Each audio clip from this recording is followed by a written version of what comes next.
قابل احترام بھائیوں، دوستوں، بزرگوں، ہر چیز اپنی قیمت اس وقت رکھتی ہے جب وہ اپنے مقصد پر ہو، اور جب مقصد سے ہٹ جاتی ہے تو بے قیمت ہو جاتی ہے۔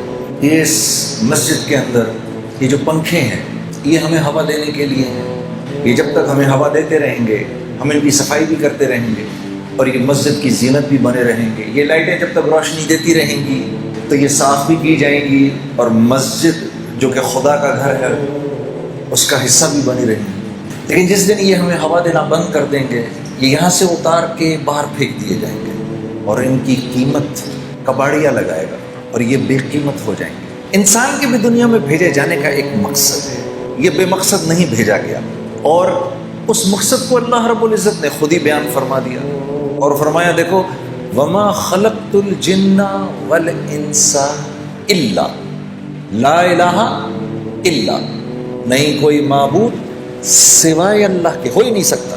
بالکل اسی طریقے سے وَمَا خَلَقْتُ الْجِنَّ وَالْإِنسَ إِلَّا لِيَعْبُدُونَ، میرے بندے ہم نے تمہیں بنایا ہی نہیں کسی اور مقصد کے، ایک ہی مقصد ہے دنیا میں بھیجے جانے کا کہ تم ہمارے بن کے رہو، جو ہم کہیں اس کو پورا کرو، جو ہم کہیں وہ تمہاری زندگی کا مقصد ہو۔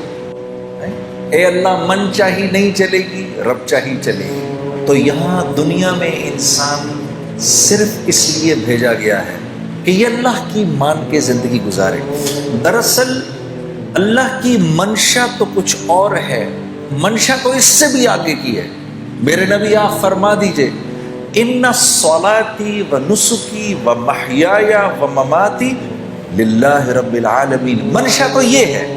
آپ ان سے کہہ دیں کہ آپ کی نماز، آپ کی قربانی، آپ کی زندگی کا مقصد، آپ کا جینا مرنا صرف اللہ کے لیے ہے۔ اللہ کے نبی صلی اللہ علیہ وسلم کو تو دراصل یہ بات بتانے کی ضرورت بھی نہیں، کہ اللہ کے نبی تو یہ بات جانتے ہیں، لیکن آپ کے ذریعے آپ کی امت کو یہ بتانا مقصود تھا کہ یہ دنیا میں آئے کیوں ہیں، یہ دنیا میں بھیجے جانے کا مقصد ہے۔ یہ پوری کائنات ہے جو ہم اپنے ارد گرد دیکھتے ہیں میرے عزیز دوستوں، یہ پوری کی پوری کائنات اللہ نے انسان کے لیے بنائی ہے۔ اس کائنات میں سے انسان کو نکال دیں تو یہ کائنات پھیکی پڑ جاتی ہے، اس کا کوئی مقصد نہیں، کیونکہ اللہ رب العزت نے انسان کو اس دنیا میں بھیجنے کے بعد انسان کو وہ دو اختیارات دیے جو انسان کے علاوہ اللہ نے کسی کو نہیں دیے، اور ان دو اختیارات کا تعلق بھی اللہ کی ذات سے براہ راست ہے، اور وہ یہ کہ اللہ نے انسان کو یہ عقل اور علم دیا کہ انسان اپنا استعمال بھی جانتا ہے اور اپنے ارد گرد کی چیزوں کا استعمال بھی جانتا ہے۔ یہ جو بکری آپ دیکھتے ہیں، اس بکری کو نہیں پتا میرا کیا استعمال ہے، یہ نہیں جانتی، نہ اس کو یہ پتا ہے کہ مرغی کا کیا استعمال ہے۔ یہ جو گھوڑا آپ دیکھ رہے ہیں یہ اپنا استعمال نہیں جانتا، نہ یہ اونٹ کا استعمال جانتا ہے۔ اتنی بڑی ویل مچھلی یہ اپنا استعمال نہیں جانتی، نہ یہ ارد گرد کی چیزوں کا استعمال جانتی ہے۔ یہ سورج جو آپ دیکھ رہے ہیں کتنی بڑی مخلوق ہے، یہ اپنا استعمال نہیں جانتا، نہ ارد گرد کی چیزوں کا استعمال جانتا ہے۔ انسان کے علاوہ اس کائنات کی ہر مخلوق اللہ کے حکم میں پوری کی پوری جکڑی ہوئی ہے۔ انسان کو یہ تھوڑا سا اختیار دیا ہے، یوں تو انسان بھی پورا کا پورا اللہ کے حکم میں جکڑا ہوا ہے، نہ یہ اپنی مرضی سے آیا، نہ یہ اپنی مرضی سے یہاں رہ رہا ہے، نہ یہ اپنی مرضی سے یہاں سے جائے گا۔ یہ کس کے گھر پیدا ہوگا یہ نہیں جانتا، کون اس کے ماں باپ ہوں گے یہ نہیں جانتا، کل کو شادی کے بعد اللہ اس کو اولاد دے گا کہ نہیں دے گا اس کے بس کی بات نہیں ہے، یہ نہیں جانتا۔ بیماری سے بچ جائے اس کے بس کی بات نہیں ہے، بیماری سے باہر نکل آئے اس کے بس کی بات نہیں ہے، موت سے بچ جائے اس کے بس کی بات نہیں ہے۔ تو یوں تو یہ بھی بالکل اللہ کے حکموں میں جکڑا ہوا ہے، بس تھوڑا سا اللہ نے اس کو یہ اختیار دیا ہے، کیونکہ اس کے ساتھ اللہ نے جنت اور جہنم کا معاملہ رکھنا ہے۔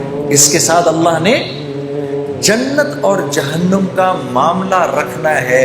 یہی وہ اختیار ہے میرے عزیز دوستو جس کی بنیاد پر اللہ نے انسان کو باقی تمام مخلوق سے اشرف بنایا ہے، اور یہ اشرف المخلوقات کہلاتا ہے۔ صرف ایک یہ وجہ ہے، ورنہ تو دیکھو کتنا کمزور ہے۔ اپنی پیدائش کے وقت اس کو تو ہوش ہی نہیں ہوتا۔ اس کے برعکس مچھلی کا بچہ انڈے سے نکلتا ہے، فوراً تیرنا شروع کر دیتا ہے۔ مرغی کا بچہ انڈے سے نکلتا ہے، چلنا شروع کر دیتا ہے۔ بکری کا بچہ تھوڑی دیر میں کھڑا ہو جاتا ہے۔ یہ تو 6 سال تک ہوش میں نہیں آتا۔ جسم کا ایک ہلکا سا درجہ حرارت بڑھ جائے تو بیمار پڑ جاتا ہے، ذرا سا کم ہو جائے تو بیمار پڑ جاتا ہے، تھوڑی سردی زیادہ ہو جائے تو بیمار پڑ جاتا ہے، تھوڑی گرمی زیادہ ہو جائے تو تکلیف میں آ جاتا ہے۔ یہ تو بہت کمزور ہے، لیکن اللہ نے یہ جو اس کو اختیار دیا ہے، یہ اس کے باقی تمام اللہ کی مخلوق پر اس کو منفرد کرتی ہے۔ پھر اللہ نے فرمایا فَأَلْهَمَهَا فُجُورَهَا وَتَقْوَاهَا، میرے بندے اس بات کو ذہن میں رکھنا کہ تیرے اوپر ہم نے اس بات کو الہام کیا ہے کہ تو صحیح اور غلط کے فرق کو سمجھتا ہے۔ یہ نہیں کہہ سکتے ہم اللہ کو ہمیں پتہ نہیں۔ کچھ چیزیں ایسی ہیں جو انسان جانتا ہے۔ جھوٹ ہر معاشرے میں برا سمجھا جاتا ہے، وہ مسلمانوں کا معاشرہ ہو یا غیر مسلموں کا معاشرہ ہو، جھوٹ ہر جگہ برا سمجھا جاتا ہے، بےایمانی ہر جگہ بری سمجھی جاتی ہے، خیانت ہر جگہ بری سمجھی جاتی ہے، ظلم ہر جگہ برا سمجھا جاتا ہے، قتل و غارت ہر جگہ برا سمجھا جاتا ہے۔ بالکل اسی طریقے سے ہر معاشرے میں سچ پسند کیا جاتا ہے، امانت داری کا مول ہے ہر معاشرے کے اندر، امن و امان ہر معاشرے کی چاہت اور پسند ہے، رحم دلی ہر معاشرے میں پسند کی جاتی ہے۔ تو اللہ فرما رہے ہیں فَأَلْهَمَهَا فُجُورَهَا وَتَقْوَاهَا، تجھے اتنا علم ہم نے دیا ہے، کل ہمیں نہیں کہنا، الہام کیا ہے، اور یہ کرنے سے پہلے اللہ نے 7 قسمیں کھائی ہیں میرے دوستوں۔ اللہ کو تو قسم کھانے کی ضرورت نہیں ہے، لیکن کیونکہ اللہ اپنے بندے کی فطرت کو پہچانتے ہیں، قسم کھائی ہے، 7 قسمیں کھائی ہیں، زمانے کی اور وقت کی قسم کھائی ہے، کیونکہ اللہ جانتے ہیں میرا بندہ وقت کی اس کے ہاں قیمت ہے۔ ہم نہیں کہتے میرے پاس وقت نہیں ہے، تو اللہ جانتے ہیں کہ وقت کی اس کے ہاں قیمت ہے، تو قسم کھائے والشمس وضحاها والقمر اذا تلاها والنہار اذا جلاها واللیل اذا یغشاها والسماء وما بناها والارض وما طحاها۔